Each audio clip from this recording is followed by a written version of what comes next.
Welcome to the Channeling Spirit Virtual Summit, a platform where we have invited Spirit to share messages, healings, and transmissions with all of us.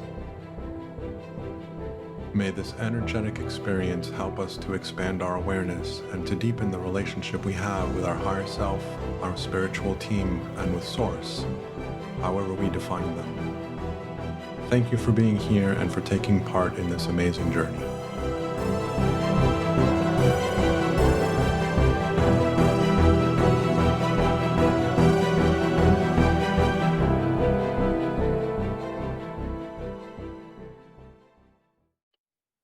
Hello and welcome to the welcome to the Channeling Spirit Virtual Summit, the end of season 2. This is the bonus session that we offer for the people that chose to contribute and to help us out. And so this is a little thank you for you guys. The way that I have this designed is that I invite the speakers from season 3 to come in and we have a panel discussion. We have a panel conversation. As always, we have no idea what is going to be talked about. There's no specific topic that we have in mind. This is on purpose. This is by design. For Shannon and Sandra, I'm not sure if you do much trance channeling. I know that you connect and speak to guides quite often. But what I was going to say is Shannon and Samuel, in addition to being connected to their team actively, they are also able to trance channel quite often, as you've seen in the other sessions with us. So invitation for you guys, if Spirit is itching to come through you, feel free to let me know. We will, of course, give them time to come forward.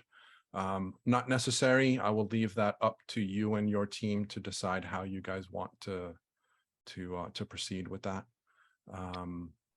And so I will begin by saying that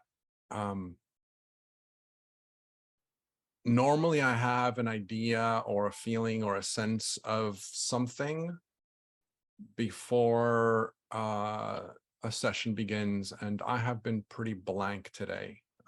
So I would like to turn this over to our lovely panelists. So if you can, Sandra, if you can start, then we'll go to Shannon, and then with Samuel, if you can just introduce yourselves really briefly, and then we will go from there. Hi, everybody. I'm Sandra Pelley, the Sandini, and thank you, Daniel, for this and being spotlighted like this. Absolutely love it. I was a participant, a guest speaker in season 1, and will be again in season 3. I'm an inner peace mentor and visionary of the Guide Academy. And to answer your question about whether I actually channel other guides as well as the connecting into the guides, I would have to say yes. And sometimes I get some preamble to that, and sometimes it's in the flow while I'm doing my light language that it actually occurs. And I have actually channeled White Buffalo Calf Woman, as well as another, it's almost like a monk or somebody like that. I'm really not sure who this person is as of yet, but everything that I do is for the highest good, for the most benevolent reasons, and the greatest good of all. So there it is. You have it in a nutshell. Thank you. Beautiful. Shannon? I'm Shannon Johnson, also a part of season 1, and I'm looking forward to season 3. It's such a good time. I'm a metaphysical facilitator. So basically I'm a medium, I'm a healer, all kind of umbrellaed past life regressionist. So it all falls under that one umbrella title. It makes it a whole lot easier. I'm also a spiritual author and teacher. And I'm also now on a podcast, a bi-monthly podcast as well. So I'm so glad to be here and talking with everybody again. Thank you. Excellent. And just so everybody knows, in the description of the session, in the recording and the platform, I will include website links to all of these people as well. So Samuel, you're up next. Good morning. Well, it is morning here in Australia. My name is Samuel Thomas-Holland. I was a part of the season 1, and I am a trance channeler, a medium, tarot card reader, plus Reiki healer now as well. And predominantly a lot of looking forward to season 3, of course, and very interested in all the energies that are stepping forward lately to say that they're helping with the fifth dimensional shift of the Gaian world, which is interesting, as Daniel has been speaking of with our group that trans channels every week. Anyway, that is myself. Yep. Beautiful, thank you. And interestingly enough, I normally don't introduce myself during these conversations because it's really about highlighting the speaker, but I am part of this panel. So my name is Daniel Martinez Stahl. I have a spiritual journey practice, which includes things like past life regression, in between lives, alternate lives, things like that, metaphoric journeys that are guided by your spirit team. And so that's a big part of the work that I do. Obviously, I'm the host and organizer of the Channeling Spirit Virtual Summit, which is very exciting.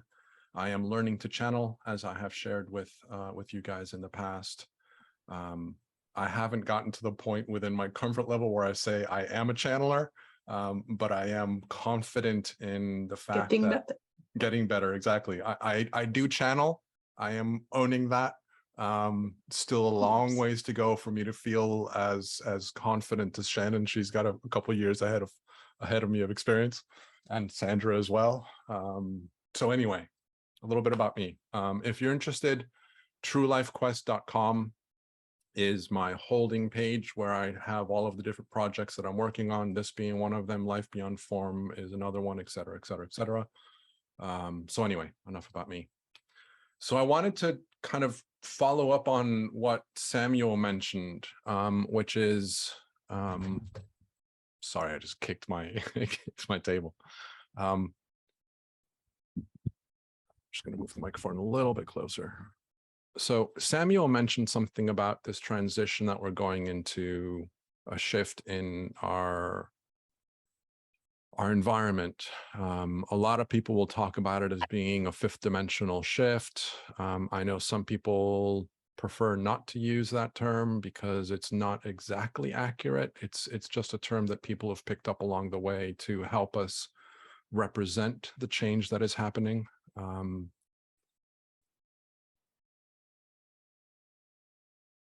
Shannon and I have had a conversation about this in my podcast. Sandra and I have had a conversation about this at times. I don't even remember when or where this has come up. For those of you that are listening to this and may not be familiar with what we're talking about, our planet Earth, which is oftentimes referred to as Gaia, has a soul in and of itself. And Gaia has decided that it is time for her to go to the next level of her evolution. And so she's shifting her experience to, and again, I'm going to say higher vibrational, but I don't want higher to be a hierarchy. It's not about better or worse. It's not about above or below. It's just a descriptional term. A more expansive is the term that I like to use. She's going into a space that's going to be more expansive, focused on more collaboration, more love, more compassion amongst all of its creatures. And we are a subset of one of those creatures. And so we need to shift with her energy as well. Our bodies have already started shifting. They continue to shift. Some people will say that the COVID pandemic was a big part of that initial shift to alter the DNA in our bodies to prepare us for the higher vibrational energies. So our bodies are now able to handle much more energy than they did 5 years ago. And so we have changed physically. We're also changing emotionally, mentally, and spiritually to accommodate the change of the energy on the planet that we are a part of and that we are living within. And so this is what Samuel is talking about. There's a lot of conversations in anything spiritual related is going to talk about this change and this shift. It's been going on for many years, and some will say for many decades. We are now in the, I don't want to say the cusp of the change, because the cusp has already happened. We're already in the aftermath of this change. I've heard some people say that the change is going to take decades and a lot longer. And I've also heard that we're going to start seeing noticeable changes very quickly in the next few years. Sandra, please go ahead. Thank you. I just wanted to pitch in here a little bit. One of your guest speakers in season 2, Kitty Foss, was speaking in one of my communities this morning about this, and was actually speaking about how it's 100-year period is being squished into 4 years, and we're kind of midway of that 4 years. So it's really fascinating hearing this perspective of it as well, and just how it's all coming together, and really understanding how much we truly are shifting in so many different ways, because it's not just spiritually, it's emotionally, mentally, as you said, physically, it's all aspects of self. And I believe it's actually not even just happening just with Mother Earth, it's universal, it's multiversal, very much connected into so much more. I am always interested and fascinated. So as I'm sure many of you can imagine, I listen to a number of channeled messages, and I'm always fascinated to hear the level of interest and attention that we are getting and have gotten and continue to get and will get as a part of this transition. It is, like Sandra says, it isn't just about changing our planet. And as Shannon and I have spoken in the past, when we as individuals shift, it impacts the entire universe, multiple universes and beyond, into other dimensions that we're not even aware of. Cool. Sally's saying, interesting to hear, Sandra. I hadn't thought before that this is beyond this universe. Yeah, I mean, so it's really a fascinating kind of thing to even consider. Time and time again, we will be reminded by our team, our spirit teams, have it be through other channels or whatever, that, and I'm just going to repeat this, when we make a change within ourselves, we are impacting beyond what we even are aware of. And so it's really, really exciting to even contemplate that. Mhm. Wendy, I'm just going to mute you, okay? So I'll add to that. Yeah, please go ahead, Shannon. So, when you're thinking about mentioning the multi-universe, we're multi-universe beings. We just happen to be in a human meat suit in this moment. So the shift on the planet and the shift within us affects our soul energy, right? And we're healing. So when we heal us, when we heal any aspect of ourselves, it affects every self that we have ever been in any universe that is linked to it. So collectively, when you think about that, then that's how you can end up seeing the multiverses at play at shifting as well. Okay, so that's one way to be kind of like condense it down, because I know sometimes we go, wow, some of this stuff gets like mind blowing when you start thinking about how far that ripple goes out. But it all starts here. So we're in this conscious self in the current moment. And everything we do in this conscious self in this moment, everything we're creating, everything we're changing, even down to the DNA of these bodies, affects everyone that we've ever been as this soul that's linked to our oversoul. And it's rippling out. It ripples into the Akash. It ripples into other universes in which there's other Akashas and other sources, and right, because energy is always in fluctuation and connected to each other. So what we do in the now, yeah, all the other races that we've been and are and will be are all a part of this energetically as well. Some of them have been waiting so long for humanity's conscious and Gaia to finally go, yeah, let's do this thing. Let's move it along. You know, they've been helping Gaia shift well before we ever were consciously aware of it for the energetic shift that we talk about now. So everything is moving with us because that's how energy is able to expand and grow and learn from itself. Yeah. I can add more to this. It's okay to pop in, Daniel. Okay, so imagine, if you will, you know those when you're in biology or science in high school, and you've got one of those orange balls, and it's got a toothpick, and there's another ball, and there's another ball. And sometimes we do this with cheese at home with our kids. So essentially, we are that middle ball. Each one of us is that middle ball, and that I'm affecting Shannon, I'm affecting Samuel, I'm affecting Daniel, I'm affecting my children, my husband, et cetera, et cetera. Well, so too is the earth. The earth is like that middle ball that's affecting what have you. And when you think that if I'm that middle ball now, and how I'm affecting Shannon, and Shannon is that middle ball for whoever she's affecting, you can see how it starts to affect so much more.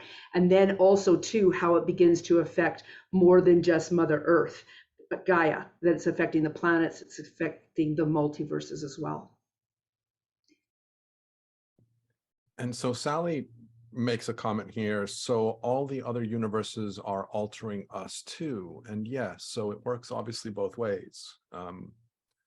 There and it's I find it really fun and fascinating to kind of play with this and explore.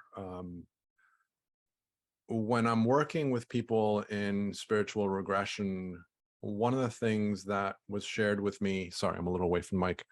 One of the things that was shared with me was that when we connect with another alternate life that we are living, what we do is we end up sharing our consciousness. And so we can share lessons and learnings and things that are of value to us in this life, and we help them in that life, ultimately helping each other heal with what we have collectively learned. And so in a way, what Sally's bringing up is exactly that. We have alternate lives in different universes and different dimensions that are doing things that are impacting and influencing us. Interestingly enough, because of the incredible shift that we are currently living at this moment on this earth, and I've heard this in the past before, we have chosen many other lives to prepare us for this life. And so we're actively playing in a very diverse space, all with the intention of helping Daniel do what Daniel decided to do at this point to help Mother Earth expand. And so it's a really kind of fascinating game to play, and you can go down a rabbit hole really, really easily and very, very quickly.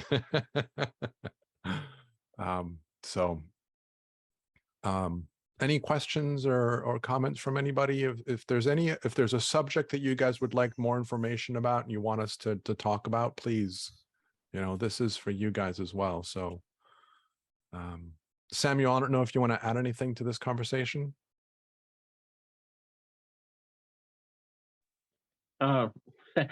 Yet again, way too much to add, Daniel. So I'll keep silent for now until something necessary needs to step forward. Otherwise, it's just discombobulated thought. It's what comes to mind. Awesome. Yeah. Sally, do you want to unmute yourself, and do you want me to put you on video? Yeah, or yeah. are you? I was going to put this in the chat, but it's a bit too much. So I was just thinking about what everybody was talking about. If we're all affecting each other, and that's just not each other, but the universe and beyond, etc., we're not all equal. There's not an equilibrium. So there must be some restrictions, for want of a better word, in terms of how that knowledge and influence affects everybody else. And I wonder if that's to do with acceptance. We're not all accepting things that are sent our way. Sorry, I just threw that out there as a question and people's thoughts, really. I want to pitch in here. Obviously, I have a lot to say today. That's good. If you think of the old Star Trek, I believe, shows with Captain Kirk, and he'd go to these different planets, and he'd be on a planet where it was like there was just so much peace and calmness that it didn't run properly. So there has to be, like you said, there has to be a balance of black and white, if you will, or of the different frequency levels. And I don't know where else I want to go with that, but I'm going to just leave it. I'm going to leave it at that. Yeah, I think that's that you've answered that. It's the different frequency levels, isn't it? Yes. So just think about it, that whoever is here, we're all playing a role, right? In this consciousness, Yeah. we're all playing a role in whatever body and lifetime we're in. So each part can only handle so much input, but the whole is always receiving. It's always a conduit, okay? Because energy always has to have a flow and is in motion all the time. So if we think of an energy ball is always in motion all the time, it doesn't matter what comes at it and how it impacts it. It's just going to absorb it and shift how it moves it, right? So consciously, you've talked to people, you've met people that you were talking to, and it was like, oh, isn't it a beautiful day? And that like slammed against them and came back at you almost like, and they were like, it's not a beautiful day. Hello, what are you talking to me for? Right? But the energy that you sent out in that moment, the conscious self is not accepting it, but the energetic self is always accepting. That makes sense. So we always have the impact and the ripple, but the consciousness is playing the role that it needs to be locked into. And so, yeah, some humans really picked out, like, I need a cement wall of amnesia because I'm playing the role of no clue, bucking against it. This isn't real, because that's, we have to have some people like that. It's just part of how you get people to, right? It used to be me, Yeah. So there's always that combination. So no matter who you're working with, or even whether it's animate, inanimate, in any context, as long as there's an energetic field to it, it can receive. Yeah, that makes so much sense. Thank you. Yes. Yeah. There's something I want to add to this conversation as well, because with speaking again about the transition that we are going through, it's not our place to judge the path of anybody else or to understand the path of anybody else. And I always butcher it, but Sarah Landon and the council talk about this beautifully, where anytime that we try and impose our ideas on someone else's journey, we're the ones that are going to suffer. And I love that idea. And I always kind of butcher it. They say it much nicer than I do, but I've heard time and time again during this transition that there's those of us that are aware and that are helping actively move and shift the energy and helping others to wake up. But equally as valuable are people that have chosen to be oblivious to all of the changes. And this goes well beyond my own understanding of the balance that needs to occur. But there's value in both sides, even if I can't see the value myself, and trusting that it is part of the greater picture. There's a balance that needs to kind of work within this whole shift. So I just kind of wanted to add that in. And can I add something, Daniel? Of course. Yeah, I just received something of what is normal. And I think that is a good example of coming out of the pandemic and that shift at the same time, as much as the shifts we're talking about today, and then also coming into the effects of why we always trying to get back to what we thought was normal when normal was never such a thing. What is normal, really? There's also what kind of comes up with that is, I had a conversation with a friend that I haven't spoken to in years yesterday, and I tend to be very cautious with COVID because of my mother and her health and her mental choices that she makes, where she chooses to go into anxiety very easily, and to stress out over the whole COVID potentials and possibilities and, worst case scenarios. And so because of her mental choices that she makes, I choose to be very careful when I go out. I always wear a mask. I stay away from people. I only go out when I need to, things like that. And my friend said that she's almost at the opposite end of that. Like, she never gave COVID much importance.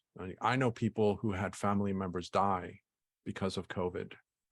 Fortunately, no one in my immediate circle had that experience, but people within my circle had family members that died because of COVID. Whereas my friend, no one that she knows ever was affected by COVID other than having a bit of a flu.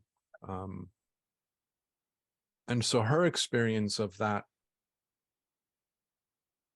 aspect of the collective process is very different than mine. And again, for whatever the reason, that's the life that she's chosen. That's the path that she's chosen. That's the decisions that she's making. And so anyway, what is our experience will shift the beliefs that we create, and what we believe shifts the experience that we create within our experience. And so it kind of feeds itself. Our experience will feed our beliefs, and our beliefs create our experience. So anyway. Yeah, it's true. When it factors into the resonating elements within ourself at the same time through this journey. Yeah. There's something that I wanted to bring up as well, which is something that I sort of mentioned a little bit before, but I want to be a little bit more specific with it. And Maitland, I'm referencing something Maitland said, and for those of you that listen to Kiara channel, Maitland is a guide that works a lot with Jamie Butler, who was our teacher, and she comes and helps us a lot in our practice group, and she came forward with Kiara during season 2. But Maitland has told us in the past during Jamie's channeled sessions that the older energies of our existence need to kind of be worked through. They need to raise their awareness. They need to act out so that we become aware of them, so that we can shift them. And again, part of the people that are being ignorant or blind or unaware of the changes that are happening may be playing a part in that really important part of the shift in bringing up things. So anyway. Well, that's definitely the truth for one point of communication, that's for sure. Yeah, and as Kiara just said, a tantrum within itself. Yeah. The old energy is having a tantrum. Yeah. Yeah. So anyway, like I said, we never know where these conversations are going. Hopefully this has been interesting and helpful. I have about 4 more years. Yeah. Cool. Cool. 4 more years. Well, you know, this is, you can also look at the astrology on the planet currently. Uranus does not shift out of its current position until 2026. And she's been in this spot since 2012. And during this time, when Uranus is in this particular type of alignment on Earth, we go through major societal changes. We had World War I, we had World War II, we had the Revolutionary War in the US becoming a country. And it goes back, I mean, to the fall of Rome. You can trace it through the astrological charts going centuries back, that during this type of alignment, it's kind of the magnifying glass on the anthill that's going, okay, you have to see what you've been trying to ignore. Everything you put under the carpet, everything you stuffed into the closets, we're pulling it out. You don't get to put it back in. You have to sort through it, right? And we all know if you don't sort through and you start hoarding all your stuff, your energy is clogged, your house is clogged. You have a little narrow pathway of direction, right? You've now become blinded in your environment. So this is kind of Mother Earth going, okay, y'all been hoarding it long enough. The carpets have been pulled back. The closets have been dumped out onto the ground. You can't hide it. You can't put it back. And you can see it when you look at what has been happening society-wise throughout the world in all the different nations. In the US, we've got that big magnifying glass over us because we're a collective unit from many nations. And so it's kind of showing us all the ugly, you know, going, yeah, remember all this old stuff? And it is that old energy and tantrum. And there's times I even get very angry about it myself, but the council keeps reminding me, remember, this is what you guys all wanted to see. You all said, we're done having it put away. We're done pretending it doesn't exist. We want unity. We're looking for that unity as an individual to go collective. So ripping all of that out is causing us now, you have to sort through the garbage and choose. What are you keeping and what are you ready to get rid of? But you can't just get rid of it. You have to heal it in order to get rid of it. So like currently in the US, with everything that's happening with the Supreme Court, that's rippling, it's gone worldwide ripples. And 52% of the world population is now going, wait a minute. All these things need to change. And this is bringing that patriarchal and matriarchal energy into balance. So we've been out of balance for a long time. And that's what we're seeing. We're seeing that old battle, the last few straggling warriors of the old paradigm going, no. And the new energy is coming in and going, no, we're not putting it away. We're going to work through these wounds and we're going to heal them so that the two halves within each of us can be whole as a unit. And we can create that in our societies as well. But it's in that struggle of understanding right now. And that's why I really kind of love what I'm seeing. And at the same time, you know, being a woman with daughters and granddaughter, I'm also like, you know, the warriors have all stepped up, but we're seeing it in a much larger collective from all sexes. And our younger generations are coming in and going, okay, all this other stuff, all these other labels of identity and everything, we're taking this and going, done. I'm not a man, I'm not a woman. I am both within myself, and I am whole. And this is what they're bringing to the table. It doesn't matter what the sexuality is. It is that becoming whole within themselves in balance and unity that they're pushing for. And they're putting it under everybody's noses and going, see, it smells a whole lot better. Let's bring this into the larger scale. And the more that we watch the next 2 years into 2024, that energy is going to become softer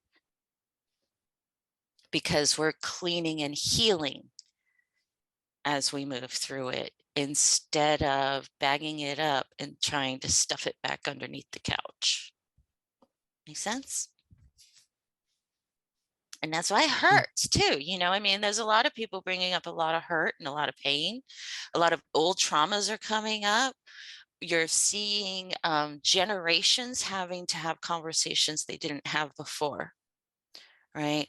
The old ways of disciplining your children, giving the spanking over the knee, you know, that doesn't exist anymore. Instead, we're having conversations.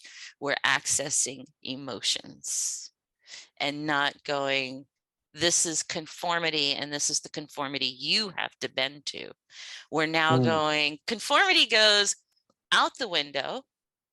And what is unique about you that's coming to the table? Who are you? And I love seeing that in the younger generations and in the children that are being brought up that are so open, and they are the rainbow children and the crystal children that are going to tell all us older folks, it's okay to sit down. We've got this. You know, you can give us the support and give us the hand, but we're ready to make it a brand new place that the old energy will never be able to reroot itself, right?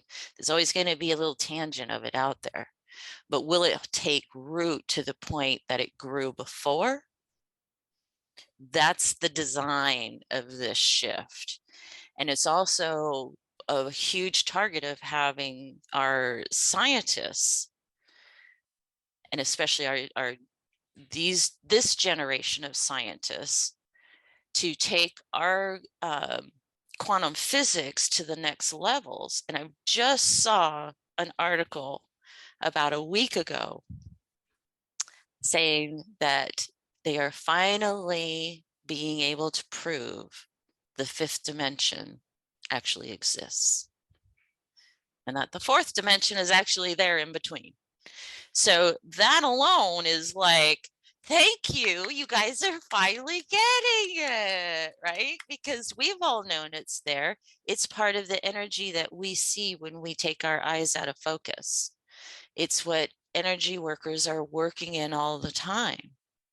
But we're finally bringing it into the conscious level. And as these two are getting closer and closer, it allows the collective and those who have been holding so hard not to see the true self to finally have to acknowledge that they're an energetic being having a human experience.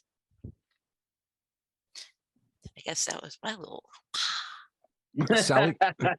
Sally brings up a comment here as well, that evidence is showing that time doesn't exist, which is another aspect that I've seen articles about. Shannon, I saw you post something about that the other day on your Facebook page, that scientists are beginning to question and recognize that time itself is not the way that we have experienced it before.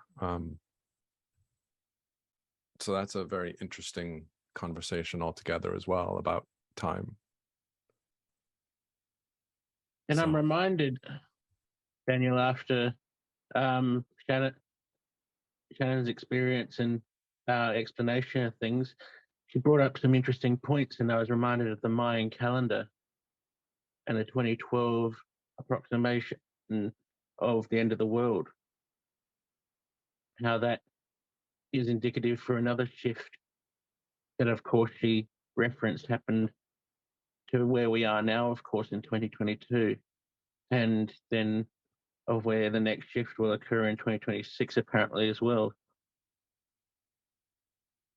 And I'm reminded of both the energies of Rachel Joyce Scott and Lucifer that have stepped forward for us recently, and who have both talked about such immense change being so scary to the human collective and the human unity of everything, and how we're having to learn how to control our triggers now more than ever, and communicate more than ever before and try and approach it in a non-violent way, where in the past we've been so, the word comes up of domestic violence about a few things due to the triggers of the past. And that's been both the young and old generations, and old energies and young energies at the same time, with intergenerational trauma. And I'm wondering how you feel about that, Daniel, as well, when it's referenced in that respect.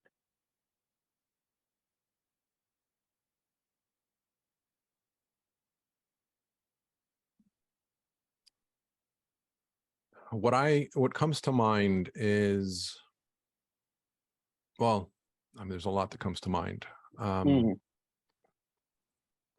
So, as I've mentioned before, the direction that I tend to point myself towards is an awareness and a recognition that as I allow more of my innate well-being into my existence, everything heals effortlessly. Another way of saying it is, when I tap into the divine energy of who I am, there is nothing that needs to be healed. When I allow and accept the totality of who I am and the perfection of who I am in this moment, again, nothing needs to be healed. And so there's an element there where the healing happens when we recognize that healing isn't necessary. And we can play with a lot of different modalities that are helpful. And I know that Shannon and Sandra might completely disagree with me. But there's an element where, and this again talks to the point of everybody has different experiences and everybody has different ways of dealing with their energy and their stuff. I was reminded by Spirit not too long ago that we can work with different modalities, which can be helpful. But for me, the message was for me to recognize that those modalities aren't necessary, that those modalities are nothing more than a permission slip that gives us permission to let go of something. And that message for me was very powerful. That same message might not have resonated with Sandra or with Shannon or with Samuel. But for me, because of the way that I am choosing to work with my own stuff, that was really powerful for me. And I'm also, the other thing that comes up to answer your question, Samuel, in relation to something that Shannon said as well, I forget where I read this or where I heard this, but parents seem to think that they're the ones that are creating the environment for their children. And what's beginning to come forward more and more is that children are coming into the planet and saying, thank you for making it possible for me to be here. I've got it from here. You know, thank you for creating the groundwork for me to come forward. Thank you for creating the space for me to take over and to learn what I wanted to come here to do. This is now my space. And so, yeah, and through my own journey, Daniel, that's already been shown, as I'm sure it has been for a lot of people who'll be listening to this, and a lot of people in the group today, where I, in my own journey, have had to pretty much say that to my own mother, and I'm guessing to some degrees you've had to be that communicative. That's not the right word. Maybe objective is coming to mind. And regard, it's my journey now thank you for paving the way to the old generation, it almost brings up the Indigenous aspect of how the elder masculine would always then bring forward the youth to go on walkabout, and we've almost sort of lost that tradition of going into manhood or even into womanhood in a way. At the same time, that was so indicative of Indigenous spirituality. And I feel like to some degrees we're coming back to that in Western culture with exactly what you're talking about, Shannon and Daniel, with the whole thank you that we'll take it from here, from the younger generation. We thank you for all that you've done, but now it's our journey to clear and cleanse the world as much as we can, sort of thing. Yeah. There's a number of conversations that I've heard where we've been reminded by spirit that the ways of, what's the term?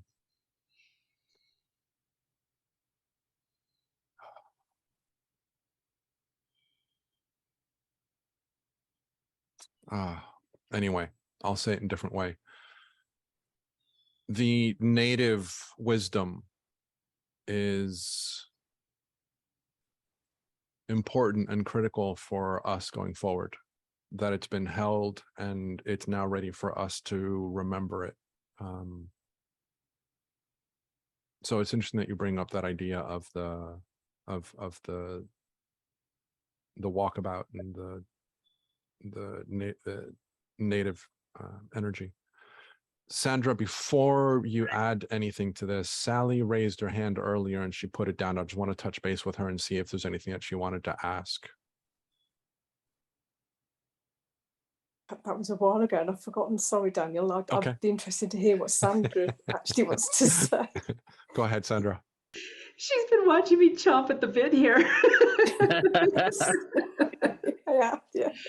So I want to talk about two things here. One is what Daniel was saying about, and it ties into the time-space thing as well, that when we go back to the divine being, we there is no need to heal.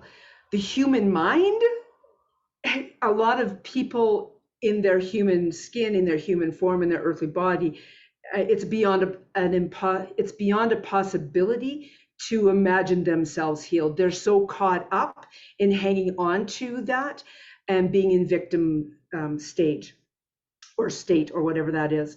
I've seen it in my own family. I won't go into that, but I've seen it in my own family with the victim stage, especially with my mom. Talking about the space thing, when you think about that and what I just said, and time, I mean, if I'm healed, I'm healed. That I'm healed in every lifetime. I often write every day in my morning pages that I'm well balanced emotionally, mentally, spiritually, and physically in every realm and every dimension, because that's what I choose to be. And then I want to talk about this time-space thing, because I have totally lived in this. This is something that I just absolutely love talking about. And it is all about the quantum thing. It is all about stepping into the energy of the quantum. For myself, I'll give a prime example of how to do this, since you're interested in this, Sally. My husband and I, we had to go from one town to another town. There was X amount of minutes to get there. The clock showed that that was an impossibility. What I did was I shifted myself into space instead. And then as we're driving, I was thinking, I can't be the only thing that shifts here. I actually need to shift my husband and the vehicle we're in as well. So I energetically shifted all of us into the space of things instead, to get to that next town, to be there for that appointment that we were supposed to be there for. Vehicles passed us, we passed other vehicles. It's not like my husband sped up or anything like that. We actually arrived 15 minutes early. When we left that first town, that was an impossibility. There was no way that should have happened. but I am constantly shifting into the space of things. So if I'm sitting here doing something and I recognize that, oh, I only have X amount of time to do something, I literally will shift my consciousness, my sense of being, into space so that I have the space to do what I need to get done, and then go about doing what the time, the human concept of time is. I'll have done, it's hard to put that last piece into words. I will complete what I need to do in space, and then go back into the human concept of time to be, make supper for the husband or whatever else it is, right? So, yeah. Does that help, Sally? Yeah, that's just fascinating. And when you're doing that, you're conscious about Oh yeah. where you are and what. Oh yeah. So I'll give you another example. My husband caught on to this, that this is what I was doing with us, right? When he realized we were early for this appointment. So we were in a different city and had to head out to somewhere else. And he's like, well, we got to get there. We got to get there. And I'm like, well, you know what? We'll just shift into the space of things. In fact, he said, how about you do that space thing and I can get a cup of coffee. And so I did. I shifted us into space because obviously he was a willing partner. I shifted us into the space of things. He got a coffee and we were 5 minutes early, right? So it's a consciousness. It's just something that as we're sitting here, Daniel might be watching the clock and thinking, okay, I need to get this all done and wrapped up in an hour. Sandra's talking a little bit long. I'm just going to shift the group into the space of things to give her the time to finish speaking what she wants to say, and then I'll shift us back into the time. It's just so fascinating and so easy, so quantum. And can you do the converse? Can you delay things? And can you do it with other people? Can you sort of delay someone else who's not consciously aware of what you're doing? We have to work with our energy. Yeah. Our energy only. Meaning we can connect, and Shannon spoke to this about the consciousness and the subconsciousness or unconsciousness. So the first time that I did that, I did shift my husband into that unconsciously. Like I shifted him. I was conscious of shifting him and the vehicle. He wasn't conscious of it.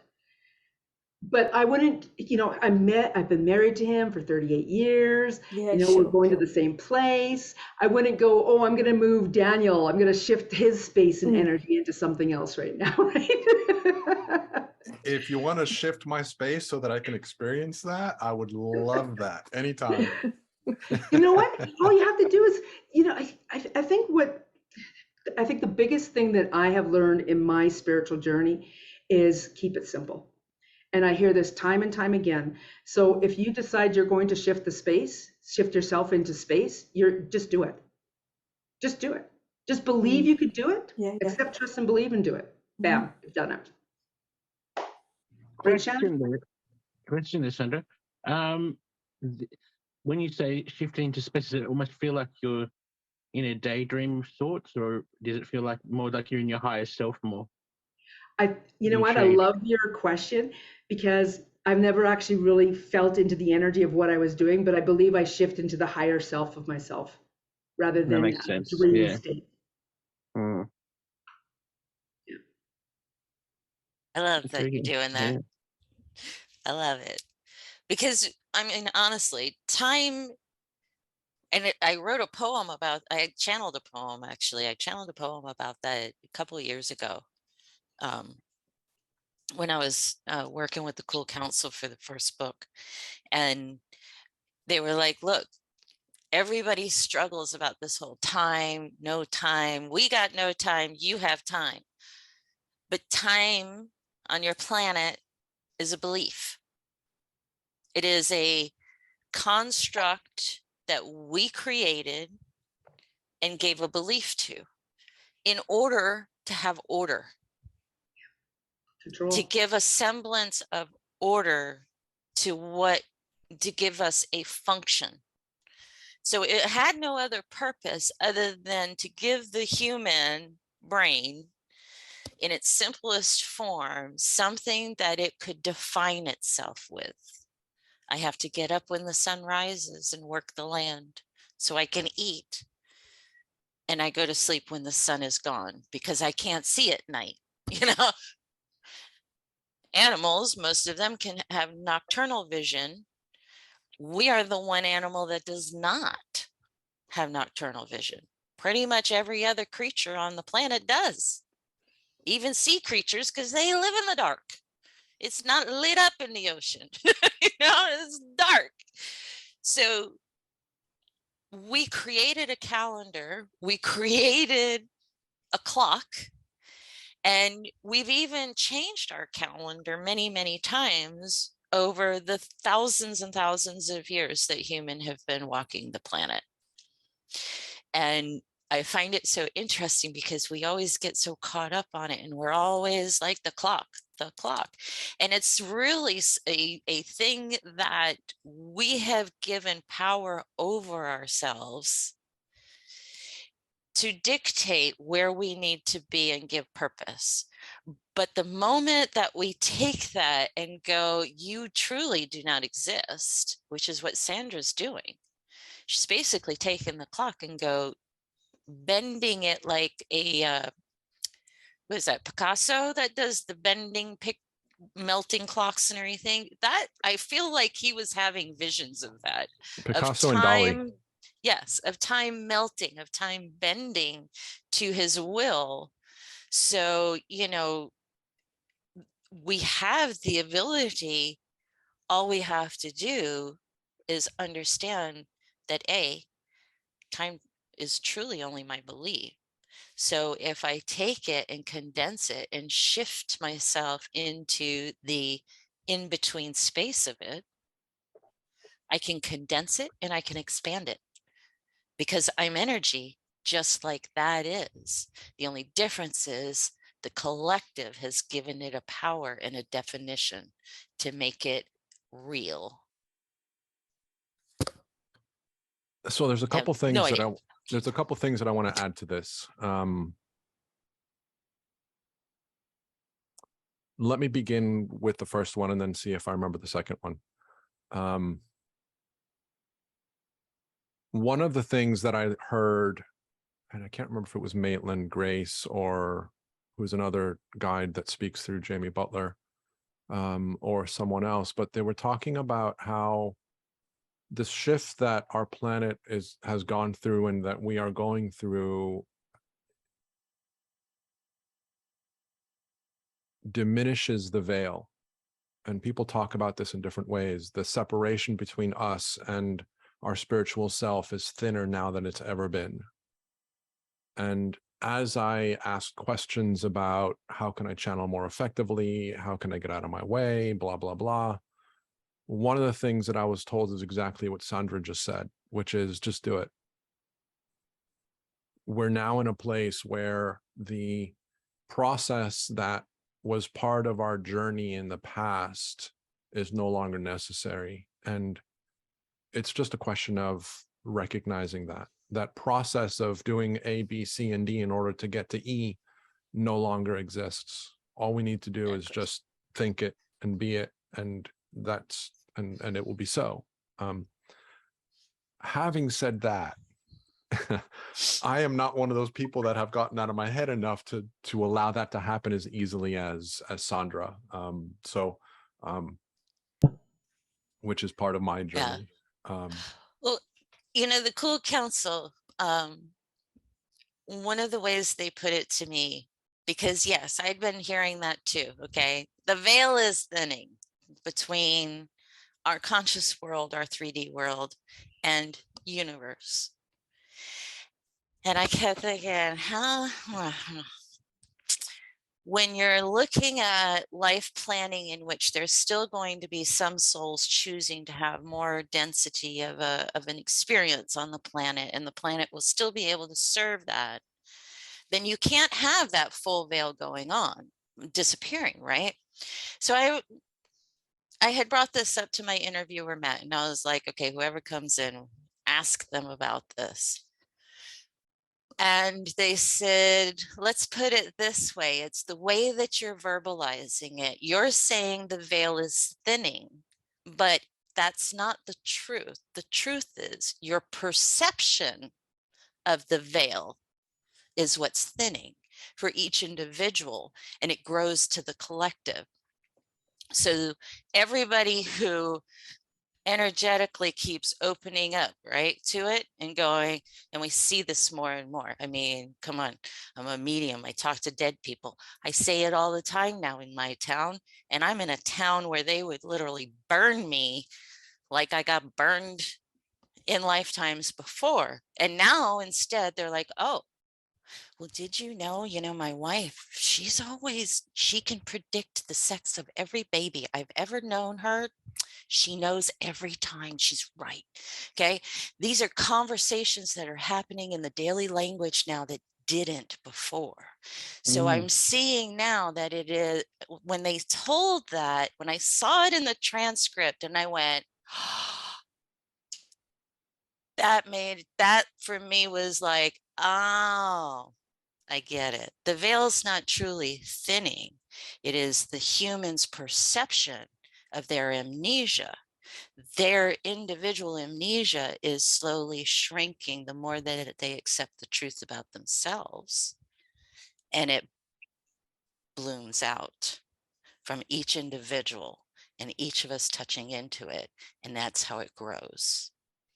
And I was like, dang it, now that made, that was like, oh, that made more sense to me because, right, how could we strip that experience away from everybody at one time? That wouldn't work. That would cause a lot of breakage, especially a mental and emotional breakage for those who are needing that denser experience, or even those that are the older, clinging to the older belief systems, and I kept struggling with that of like, how could we be doing that?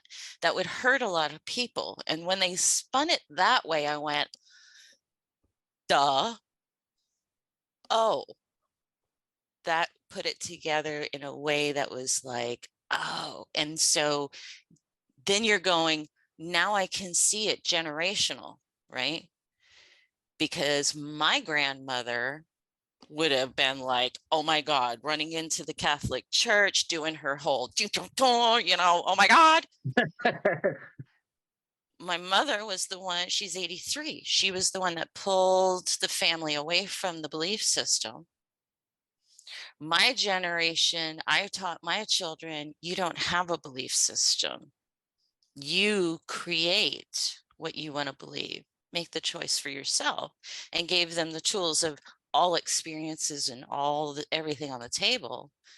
And now I see my granddaughter, who's 7, coming in, and she's getting bombarded with the religion thing at school. Okay, because I'm in the South. I have more churches around me than gas stations.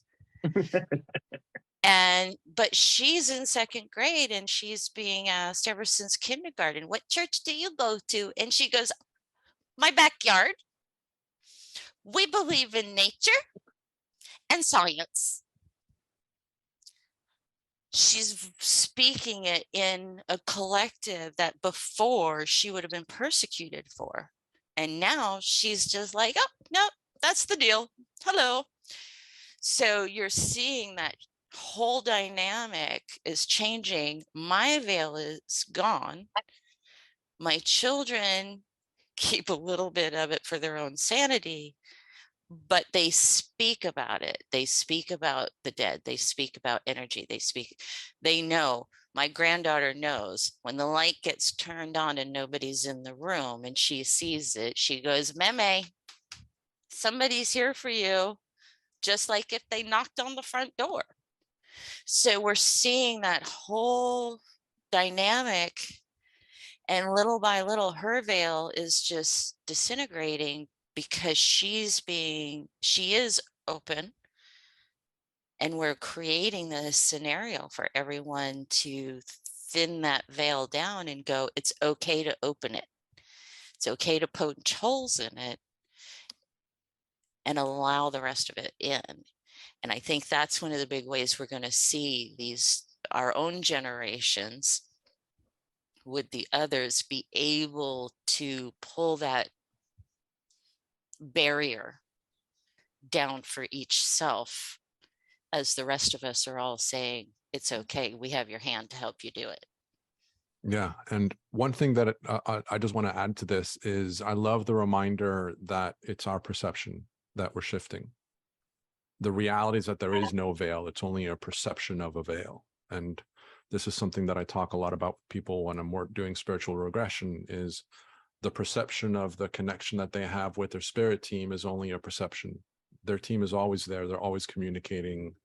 And by going through a spiritual journey, it helps them to shift that perceptual divide and to shrink it.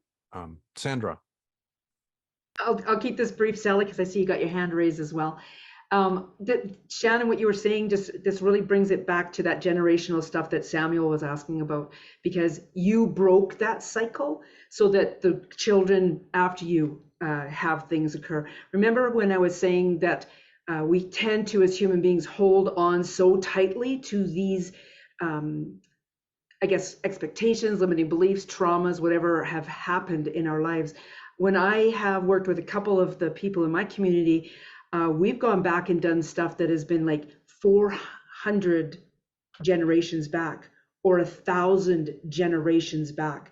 It's stunning how long the human vessel, the mind, actually will want to hold on to something. So thank you, Shannon, for your work in doing that with your kids.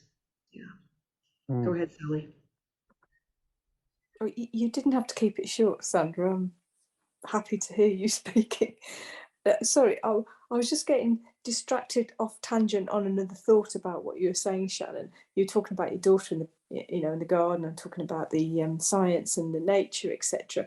And I was just thinking, just in my mind about, well, what about the rest of the animals? Do you think they're supporting us with this? They're way more advanced than we are, probably. You're going to tell me yes, they are, but how are they supporting us? Because presumably they are as well, to kind of shift us into where we need to be getting to it. Do you have something you want to say there, Shannon? Because I'm ready to jump right in on that one. I'll try to be real quick Please. with it. I'm interested in what you're saying as well. Yes, me too. Yes, they are. And we've been seeing it. I love the fact technology, okay? And this is really helping us, because you're seeing videos of, like, for instance, in I believe there's a place in Georgia, it's a sanctuary, and there is a lion, a tiger, and a bear. They're best buds. They are living their retirement years out together in a sanctuary. You're seeing a lion connecting with a deer that it should be eating, but it's taking care of it and nurturing it. We're catching things on film of nature, of our wildlife, showing us the way of connecting beyond its instinct. Okay, where it's connecting soul-wise and emotionally to other beings where it didn't before. And there's a good example of, you can find the YouTube videos of this panther, this black panther. I forget, he was called something very negative, like demon, shadow, this kind of thing. And he's really struggled in the places he had been before. And he ended up getting taken to this sanctuary, and they thought he was going to die. They brought in an animal communicator, and the people running this sanctuary in Africa did not believe, but they were getting to where they really needed hope. And so she came in, and he was just so upset, because he's like, I've got a name that I don't like, that's very negative about who I am. He was very worried about the 2 cubs that had been in a cage neighbor to him before. didn't know what happened to them. He had all these worries and concerns and everything. And so she finally told him what happened to the cubs, what these people were trying to do for him. And he ended up getting his name changed. And now he is thriving. The owners can go in and handle him and pet him and feed him, and he is thriving. So, you know, we're getting these stories out now that we couldn't see before. And I have to tell you, even here on my own property, now my parents feed the squirrels. I live in the woods, and they have made it their job to buy sunflower seeds for the squirrels, and they put a bowl of water out for the squirrels at the bottom of the large oak tree in my backyard. My neighbor recently, their youngest son, started shooting the squirrels because they broke into the garage shed a couple of times, causing problems, and I kept saying, fix the shed. Well, all the squirrels have moved to my house. And I see them out my bedroom window. I will watch them literally on my driveway, playing, hopping. They're in the tree, and I'll see him out there with the BB gun. And they are just like tantalizing him, like, da, da, da, da, da, we're over here on this property line and you can't touch us, you know, because then one day I walked just recently, last week, making dinner, and I go to put the stuff out into the compost. That we do compost and all in gardening. And I see him walking back to the house, to the pool side with a dead squirrel. So I stood out there. Of course, you know, white witch over here, tapping my foot. And he turns around all the way from the pool deck, which is like a good, you know, 400 feet away from me. And he sees me standing there. And he goes, he was breaking into the house and causing problems for my mom. She couldn't sleep and everything. And I said, you have no trees around your house. Fix your house. Don't touch my squirrels. Oh, I'm so sorry, Shannon. I'm so sorry. And I said, look, I'm telling you right now, I'm done with this. And so from this day forward, you are linked to the welfare of the squirrels of this neighborhood. So every time you cause harm, it's coming back to you ×3. And he looked at me like this big, and he goes, I know you're a witch. Are you doing a spell on me? I said, baby, no. No, I'm not. I am telling your energy, your soul, that you are creating harm and you're causing imbalance in the woods because you are now affecting the hawks, the owls, the eagles.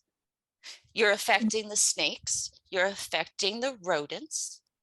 So every time that you create a ripple through this choice of action,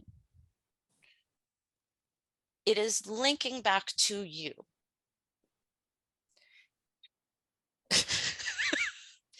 He is now walking on eggshells.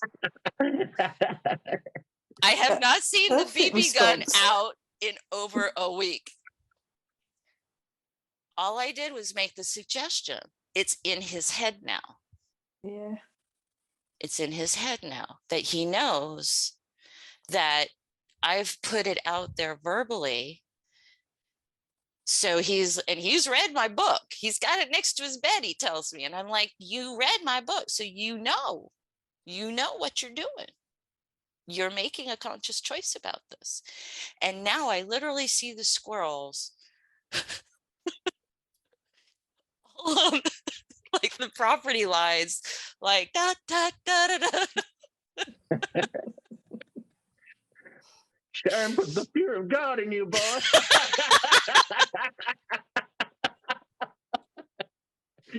But yeah, they are showing us the way. And the more we pay attention to it and create that space for them and connect with them, the more you're going to see it appear in your life too. They'll be like, hey, look at me. Ha ha. Yeah. Sandra, I know you. I just want to add on to that, Shannon. I heard when you said talking about the ripple effect of the woods and every animal that you're referencing.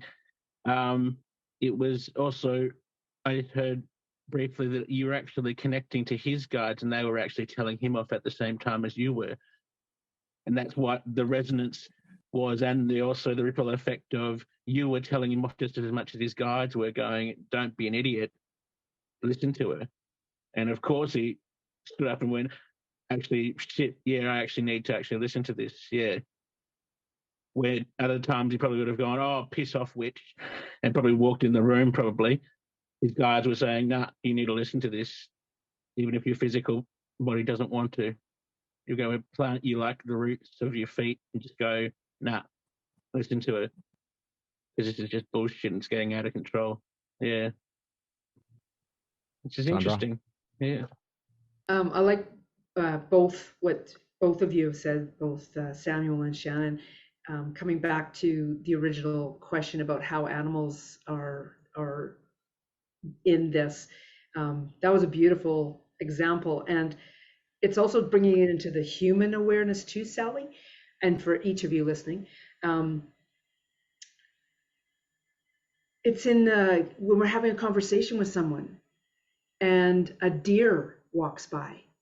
Well, think of what you were feeling in that moment before that deer walked by, because that deer is all about being gentle with yourself or being inquisitive, right? So I'm having a conversation and or I'm feeling an emotion and an eagle flies over. Like, pay attention to what you're feeling in the moment just before these type of things pop up, because they are having conversations with us. They are showing up to have these conversations with us. And it's now I'm kind of, and I think Shannon can agree with this, is now I'm stepping into the shaman way, right? This is the shaman way of connecting in with all. It's like when you were listening earlier, and for those of you who can't see the people who are off panel, Sally has a beautiful cat that came over in mid-conversation and just put head, like almost third eye to third eye with her, crown to third eye. It was just absolutely beautiful to witness. That's your cat connecting with you on a whole different level. So yeah, animals are very much a part of everything that's going on. I mean, we witnessed that when the pandemic hit and the world entirely shut down and animals came in and reclaimed areas, reclaimed space. It's just beautiful. So thank you for letting me share that. Yeah. Sandra, I'd like to just reference that for Sally's benefit as well. I've already been into her higher self, and her cat, as you already can sense as well, is a part of her higher self just as much as her grandmother and her other extended family. And Fred steps forward in both angelic form and in his cat form as well in her higher self. So good on you for picking that up. It's very beautiful little soul there. Yeah. And we know that he's had past lives with Sally as well. So there's a connection there. Yeah. Beautiful. Yeah, you never know who might be in that suit. Yeah. For instance, a longtime friend of mine and client, in fact, it's Matthew, who worked my interviewer for my book with the Cool Council. And we finally did a past life regression. And in my sessions, like Daniel, I spend more time in the afterlife part of it. But he had had a lot of struggles in life, and he knew one guide in particular. She had made appearances to him. She, and we've worked with her very consistently. And then here we end up in the LBL part, and he gets it. I sent him to the gazebo, and he gets to the gazebo and he's like, okay, I'm not sure what to do with this. And I said, okay, well, who's here? Who's meeting you? And he says, it's my cat. And I remember when his cat passed away, you know, about a year and a half before this, and he's like, it's Mookie, it's the cat. And I'm like, okay. And so I asked, you know, for him to speak through him and everything.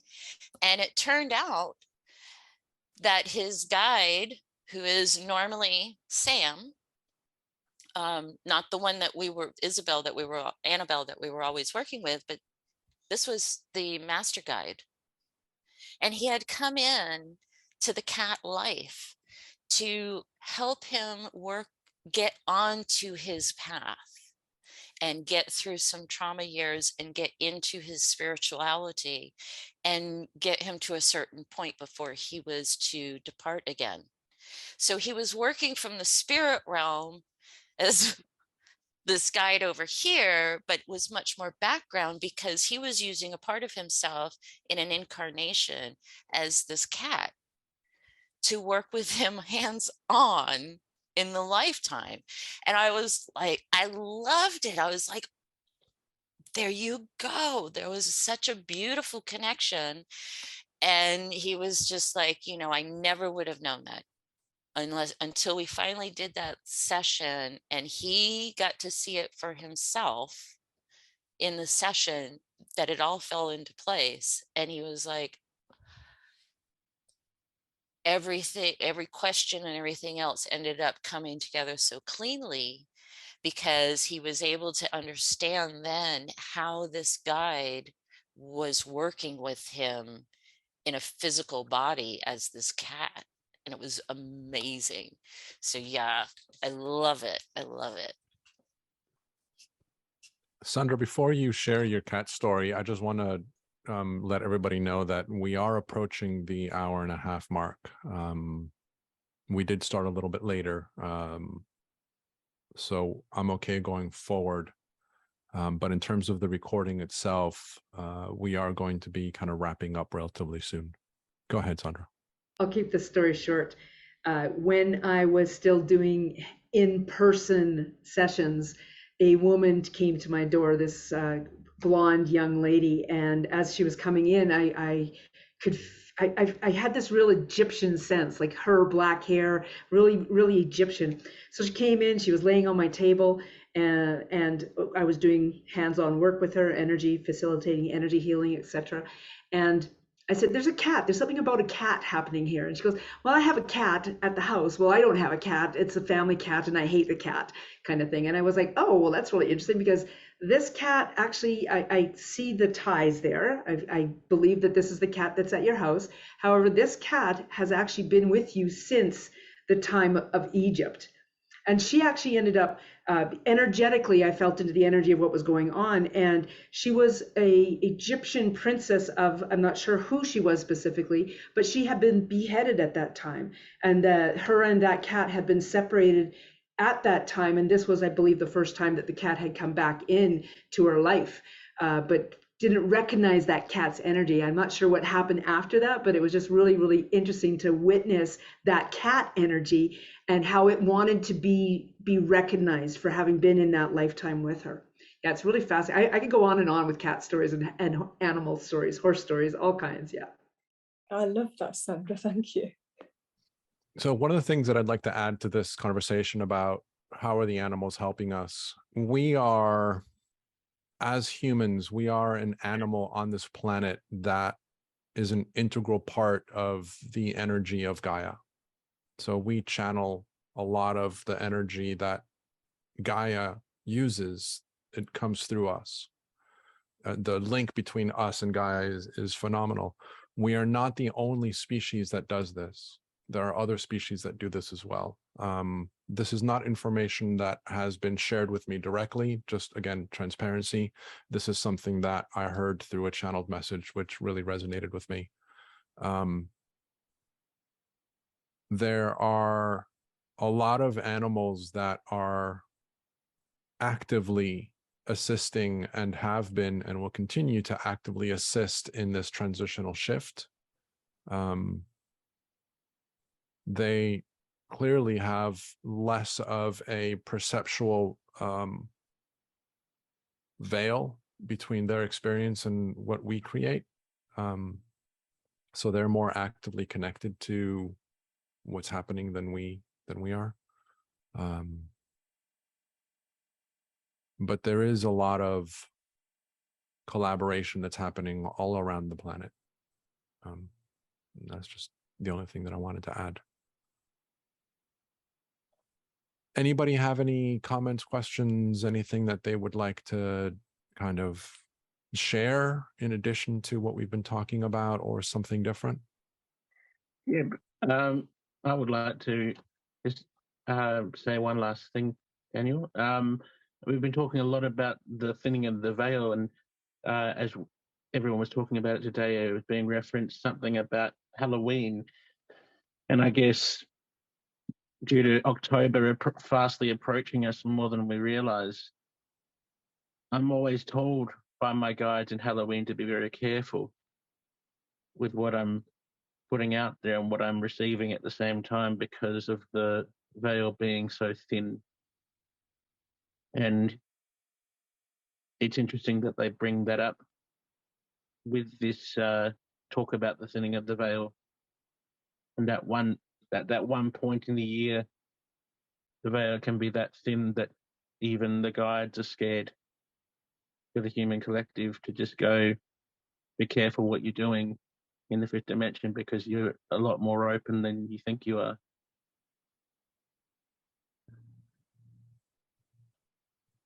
I thought that was very interesting to impart, and also referencing both the thinning of the veil and not at the same time, but in our perceptions as much as where our guides lie with us on our journey. So there's a couple things that I'd like to add to this, because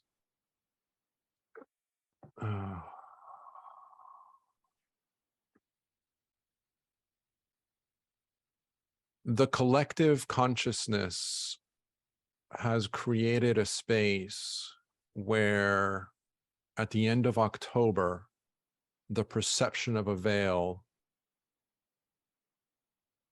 has the permission to not exist, or to exist in a lower level. That's not to say that the end of October is any different than any other time of the year. The difference is that as a collective, we've been told that Halloween is the day of the spirits and the day of the dead and the day of ghosts and the day of this. And so we created this environment. Lionsgate, which we just passed, which is around August 8th. And I don't remember which was the channel that said this. This was last year.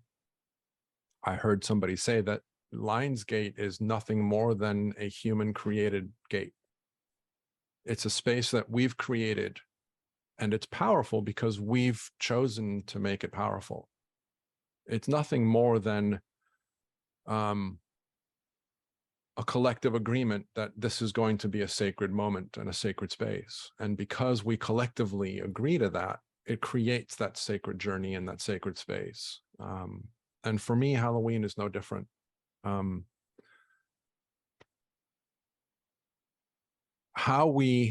The other thing that I want to say, and I'm really cautious about saying this because we all have our own journeys and we all have our own interpretations. How we individually interpret the message of our spirits also has to do with our personality. If my guide said to me, be careful around Halloween because the veil is thinner, I may not see that as them being cautious necessarily, or afraid or concerned for my well-being as Samuel would in the same message.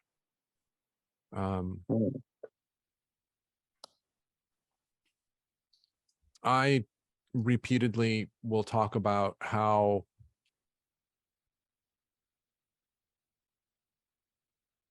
we are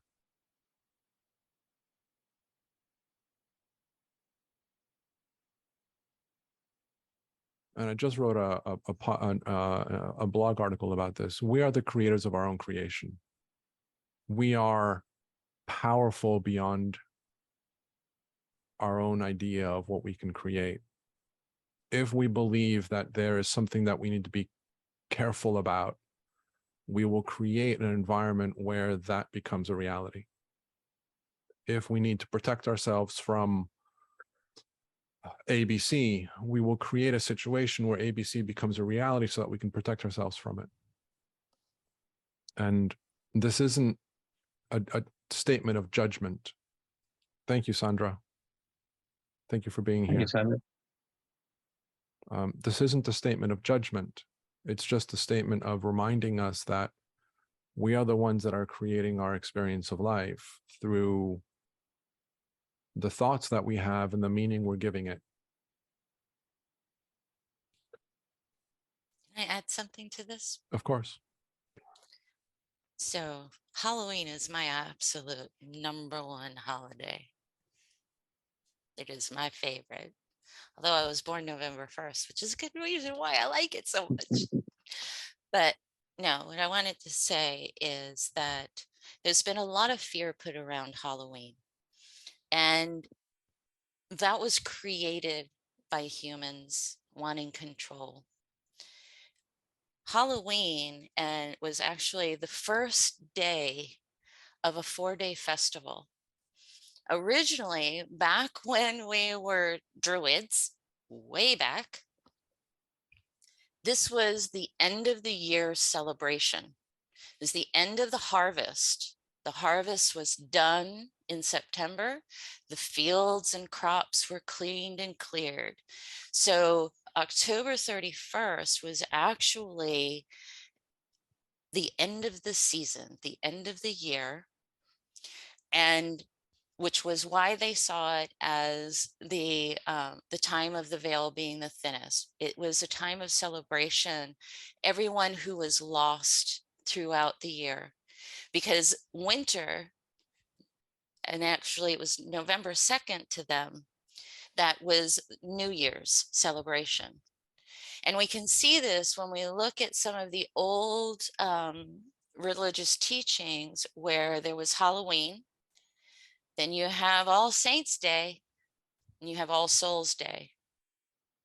This was the close of the year and the rebirth time that was celebratory. And then they would go into the cold season, which to them was the new year. That was everything that needed to be released and let go of in order for spring to rebirth. So when times changed into the more dark ages is when a couple of popes in succession trying to help convert the druids and the pagans into adopting what they were trying to force, because it was kind of, you either take this or you die.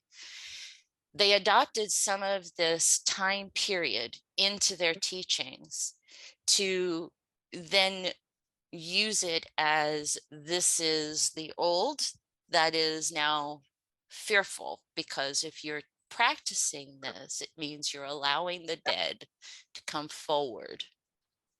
You're calling on them. And they were afraid of the dead.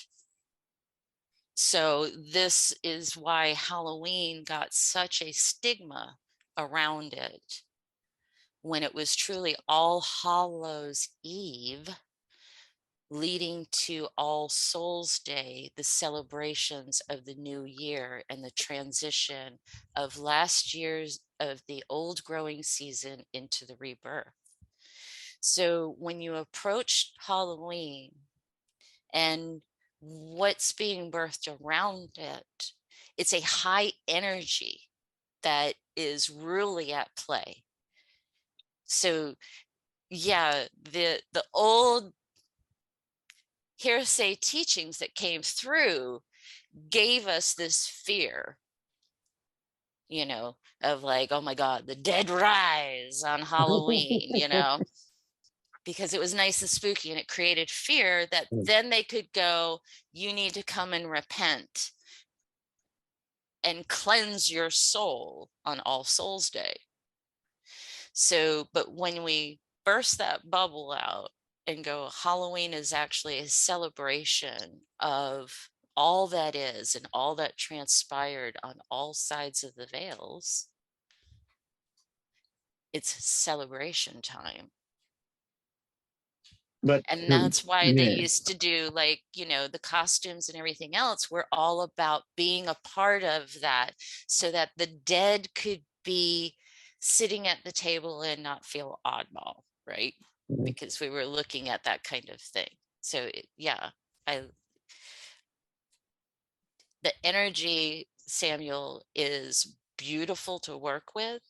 The caution that they're trying to tell you about is to be aware that it is also a time that many who have been lost are ready to be received. So if you're calling on a lot of spirit energy, pay attention to what you're calling on.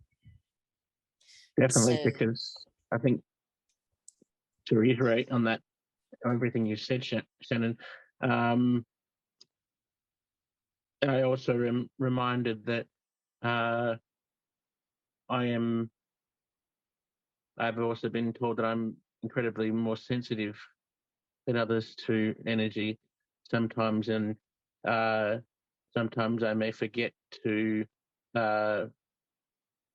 forget that entirely due to my doubt and due to my being so young in the spiritual side of things sometimes. But I think that's where their caution lies. They're not really saying we're afraid for you. It's just more, be cautious yourself in your human vessel, because you are more sensitive than you realize. Yeah. And that you give yourself credit for. And you'll come into that sensitivity the more you go in, as I already have. But and I'm I'm understanding more as I'm letting go of the doubt. It's more, they caution me less, I feel. But in the beginning, that there was that message of, oh, Halloween's approaching, Samuel, just a caution, be careful who you're letting in. Yeah. So Yeah. I don't necessarily want to cut this conversation off, but Yeah, I do want to time bring frame, yeah. I do want to bring the recording to a close. So for those of you that are listening, thank you for being part of this experience, for joining us. It is always a wonderful journey for me to share and communicate with friends of mine that are on this journey with me. I'm grateful that you guys have chosen to join us and to be part of this journey as well. So I will leave it at see you guys on season 3, which will begin 11/11.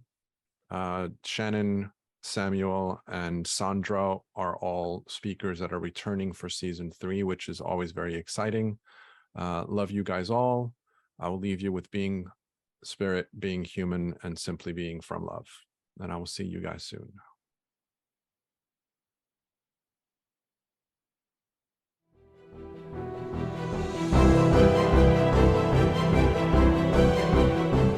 Thank you for being part of this incredible experience. We hope that this session has inspired a new level of understanding within you, allowing you to expand more easily into the essence of your true self and become an even more powerful alchemist in your own life. We invite you to listen to the session again and again in order to go deeper each time and expand even more. Have it be via the replays or the unlimited access package. If you have enjoyed being part of this event, we invite you to tell your friends so that they can join us in the future. We are grateful that you are here, and we thank you for co-creating this experience with us. Until next time, we leave you with being spirit, being human, and simply being from love.